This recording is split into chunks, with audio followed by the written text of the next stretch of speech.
Bonjour à toutes et à tous, nous sommes le jeudi 8 août, bienvenue dans votre journal de la soirée. On fait le point sur l'actualité vendéenne. Cela devient de plus en plus courant. En été, des services d'urgence d'hôpitaux vendéens ferment leurs portes faute de médecins. La situation devient même préoccupante pour les professionnels de santé comme pour les patients.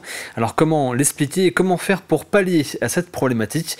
Vous avez rencontré les concernés, Julie Morini. Oui Simon, alors en Vendée, nous avons 6 services d'urgence, parmi eux le centre hospitalier départemental qui se situe à La Roche-sur-Yon. Alors lui ne ferme jamais ses portes.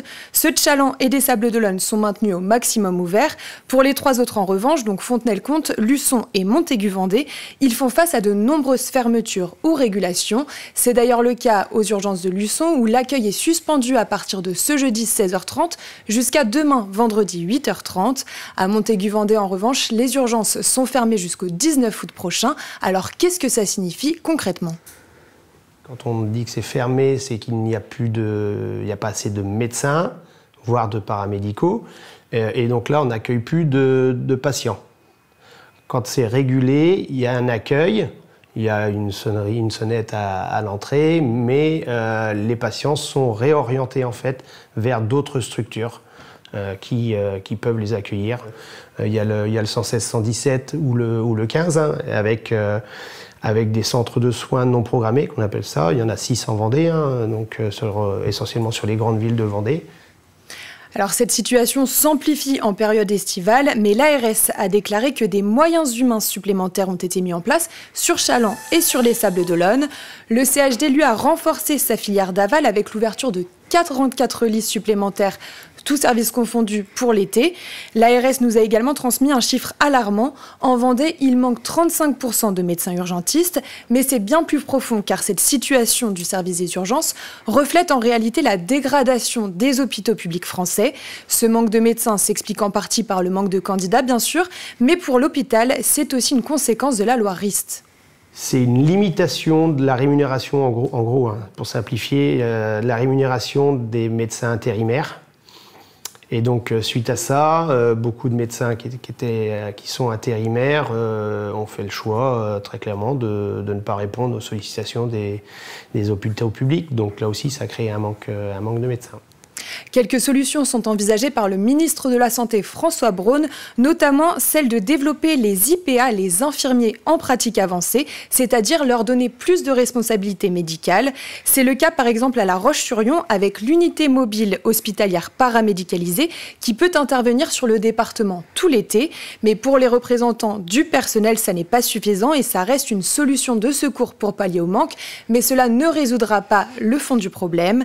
Ils espèrent la fin du numerus clausus et des conditions de travail plus attrayantes pour attirer des médecins vers nos territoires ruraux. Merci Julie Morini pour ces précisions. Apprendre la langue des signes durant l'été, c'est ce que propose la bibliothèque de Saint-Gilles-Croix-de-Vie à travers des ateliers organisés durant le mois d'août. Ils durent 1h30 et sont animés par Virginie qui propose d'apprendre de manière ludique à travers différents jeux. Tim Bastard a pu participer à l'un de ces cours. Alors le dé, c'est on ferme et on lève l'index. Ce matin, cet atelier langue des signes à la bibliothèque de Saint-Gilles-Croix-de-Vie. Le J, on fait ça et on fait un petit mouvement, hop là. Cette rencontre gratuite de 1h30 a été proposée par Virginie Lalonde, employée de la bibliothèque depuis 27 ans. Il y a 2 ans, cette dernière a décidé de se former afin de mieux accueillir les publics malentendants. Un jour, je suis tombée sur une famille où le couple était sourd, tous les deux. Et les enfants, eux, par contre, étaient entendants. Donc c'est eux qui traduisaient. Et quand j'ai vu ça, j'étais un petit peu, comment dirais-je, triste, enfin oui, quelque part, parce que je me dis, ben, je peux pas leur parler. Et ça m'embêtait un peu, quoi. Et donc du coup, j'ai demandé à faire une formation. Elle inaugure aujourd'hui son atelier langue des signes en proposant 4 jeux de société. Là, nous avons le jeu des 7 familles. L'occasion pour les participants d'apprendre les couleurs, les membres de la famille, certaines particularités physiques ou encore de découvrir l'alphabet. Des jeux qui permettent une approche plus ludique que Virginie a trouvée sur les réseaux sociaux. Justement, c'est grâce sur la page sur Facebook. Donc comment ça se signe? Tout ce que j'ai là, c'est grâce à lui. Un procédé qui semble plaire aux différents participants. Quand j'étais en primaire, j'avais eu aussi un petit atelier comme ça du langage des signes et c'était super intéressant et vu que ça fait longtemps, je m'en souviens plus trop. Et du coup, c'était l'occasion de redécouvrir et d'en apprendre un petit peu plus parce que du coup, j'ai grandi donc c'est plus facile. Tout au long du mois d'août, la bibliothèque a programmé 4 autres initiations à la langue des signes. Prochain rendez-vous, les 16 et 22 août. À bientôt à la bibliothèque. On reste dans une bibliothèque, mais éphémère. Celle-ci, elle s'est installée au début de l'été sur la place Napoléon à La Roche-sur-Yon. Gratuite et ouverte à tous, elle permet de venir emprunter des ouvrages au passage ou bien de s'installer dans des chaises longues au soleil en découvrant un nouveau livre.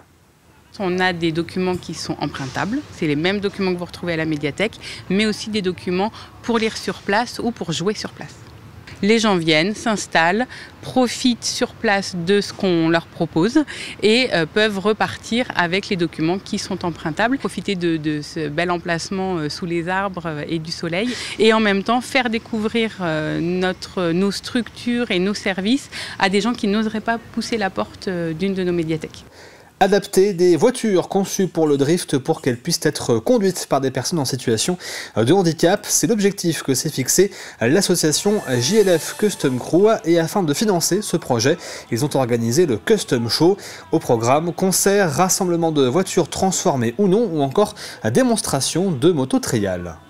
Pour préparer une voiture de drift, déjà on est sur des budgets qui sont assez importants, on est à plus de 15-20 000 euros, on va dire. Et pour les personnes en situation de handicap, c'est d'autant plus compliqué niveau du budget parce qu'il y a beaucoup d'adaptations.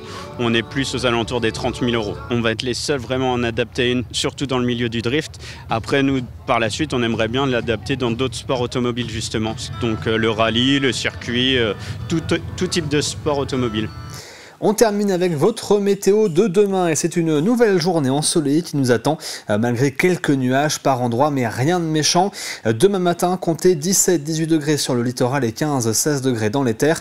Dans l'après-midi, les températures vont monter. Il fera 23-24 degrés sur la côte et 28-29 degrés dans les terres. C'est la fin de cette édition. Vous pouvez bien sûr retrouver l'intégralité de nos reportages sur tvvendée.fr et on se quitte avec ces images du nouveau graffiti qui orne l'espace jeune de Chaland, réalisé par l'artiste graffeur Louis Schaffer. Je vous souhaite une très bonne soirée.